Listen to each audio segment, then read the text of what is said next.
que as próximas gerações não terão casas próprias? Essa é uma pergunta muito pertinente para esse momento. Sou Marina Gabriela, consultora de investimentos CFP, e estou aqui para te responder essa pergunta. Mas antes de mais nada, roda a vinheta.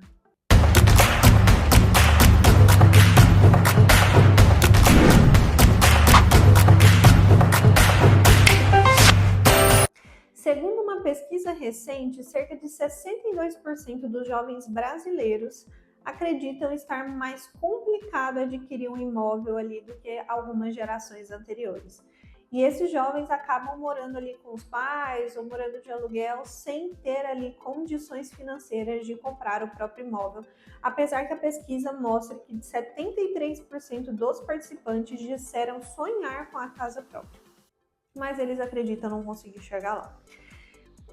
Os três principais motivos para isso acontecer, né, para esses jovens não vislumbrarem a compra desse imóvel, é a inflação, tá? A inflação está muito alta, a taxa Selic que está muito alta e a falta de planejamento financeiro desses jovens. Eu vou explicar um pouquinho de cada um desses tópicos. Em relação à parte do planejamento financeiro desses jovens, infelizmente, a educação financeira é algo que nós não temos aqui no Brasil, não aprendemos nas escolas, não aprendemos com os nossos pais, e a gente vai vivendo meio que empiricamente, quebrando a cabeça ali com algumas coisas, né?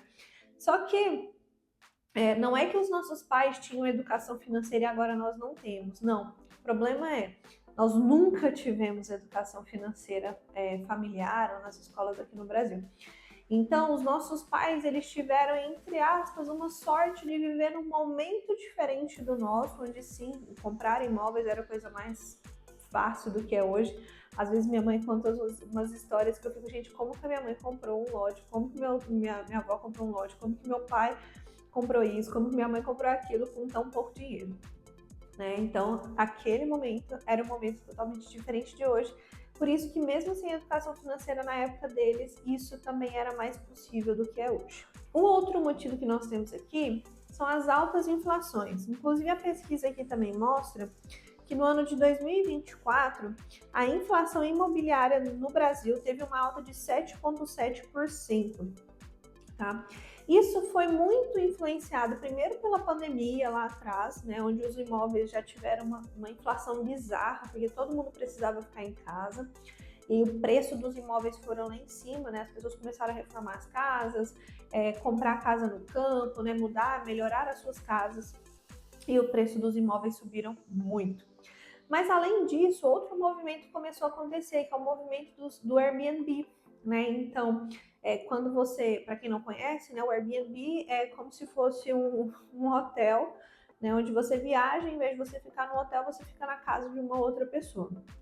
Então, os investidores começaram a comprar imóveis para colocar esses imóveis para alugar por temporada, né? No caso aqui do Airbnb. Com isso, nós tivemos uma alta compra de imóveis, né, uma alta procura por imóveis para esse tipo de investimento, né, para alocação por temporada, e a demanda permaneceu a mesma, então o preço dos imóveis disparou novamente. Então foram dois principais motivos aqui de ter uma alta do valor dos imóveis nos últimos anos para cá. E o último motivo de estar acontecendo é a questão dos juros altos. A nossa taxa básica de juros no país é a taxa Selic. Sempre que essa taxa Selic sobe, os juros do financiamento imobiliário sobem também. Hoje essa taxa Selic está em 15%, então isso implica que um financiamento imobiliário vai ser algo em torno de 13, 13,5% ao ano, né, de taxa de juros. Então você consegue enxergar que uma pessoa, né, talvez ali baixa renda, até classe média, vai ter sim dificuldades de comprar um imóvel, dado o custo desse imóvel, né? Dado o quanto a pessoa vai ter que pagar por mês ali nesse financiamento. Às vezes, algumas pessoas perguntavam pra gente, por que vocês ainda não têm casa própria, né? E a gente falava, gente, o preço para dar uma entrada no financiamento é o preço de um imóvel, né? Às vezes as pessoas da antiga geração não entendem que agora o negócio está um pouquinho mais diferente. E esse é um outro ponto também, né? graças a Deus, à educação financeira que vocês têm aqui de graça no YouTube, muitas pessoas estão tirando dinheiro da poupança e investindo em coisas melhores. E o dinheiro que o banco utiliza para financiar o setor imobiliário é o dinheiro da poupança. Então, se tem menos dinheiro na poupança, tem menos dinheiro disponível para o banco emprestar ali em financiamentos imobiliários. E isso faz com que as pessoas tenham que dar entradas maiores nesse financiamento. Então, sim, para você financiar um apartamento hoje, você precisa dar de entrada o valor de um apartamento de, sei lá, 20 anos atrás.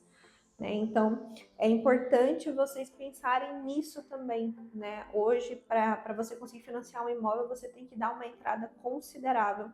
E isso pesa ali no orçamento dos jovens, né? Fazendo com que eles não consigam vislumbrar a compra desse imóvel no curto, médio e longo prazo ali. Bom, espero que vocês tenham entendido aqui os principais motivos dos jovens não estarem conseguindo ter a casa própria, mas não se abandonem aqui essa notícia, né? É possível sim comprar a casa própria. Basicamente você vai precisar de muito mais planejamento financeiro do que um dia seus pais precisaram, porque hoje você não vai ter mais a sorte que eles tiveram. O mercado está funcionando de uma forma diferente do que funcionava 20, 30, 40 anos atrás. E com planejamento financeiro, estabelecendo as devidas prioridades, se sacrificando e realmente investindo ali todos os meses, sem sombra de dúvidas você vai comprar a sua casa dos sonhos. É só uma questão de tempo. Agora compartilhe esse vídeo com quem você acha pertinente, dá um like e se inscreva no canal. Um beijão e até a próxima!